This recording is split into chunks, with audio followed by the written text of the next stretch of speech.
Good evening and welcome to Tucker Carlson Tonight. We've spent an awful lot of time over the past few weeks trying to figure out and then explain what's happening to our country.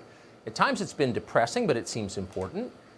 At this point, it's pretty clear that nothing is what we're told it is. These are not protests. This is not about George Floyd. It's not about systemic racism, whatever that is. America is not a racist country. You are not a bad person for living here. These are definitely not protesters. They're not even rioters. They're the armed militia of the Democratic Party. They're working to overthrow our system of government. They're trying to put themselves in power. That's all obvious now. It's genuinely sinister. We're worried about it. We've said that. We mean it.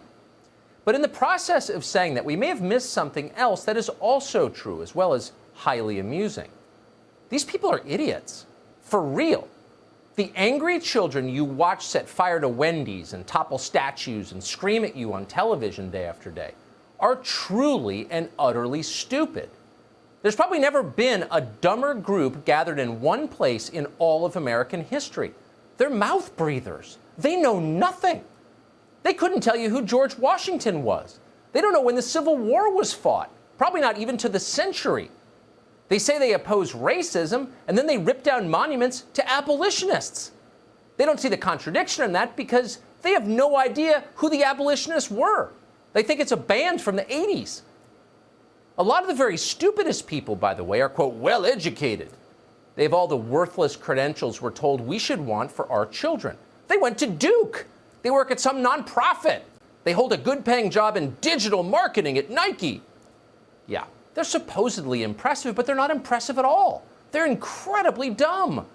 They fall for any lie, no matter how preposterous. The more preposterous, the more likely they are to fall for it. And like small children, they are afraid of everything.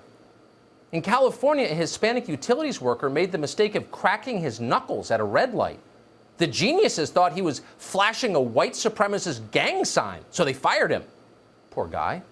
In Oakland, Mayor Libby Schaaf, who claims she went to college and law school, wow, mistook exercise equipment in a park for Ku Klux Klan nooses. Schaaf then held a press conference to hyperventilate about hate crimes. Talk about textbook hysteria. But it was also hysterically funny. For people this neurotic, life is one long horror movie. They squirm in their seats, paralyzed by fear. Even the simplest and most obvious decisions become impossible to make. They're too afraid. The New York Times just profiled a group of people just like this, sympathetically, of course. This group lives in an affluent part of Minneapolis. After watching hours of CNN, they pledged to stop calling the police. Calling the police, they decided, was racist, so they didn't call police.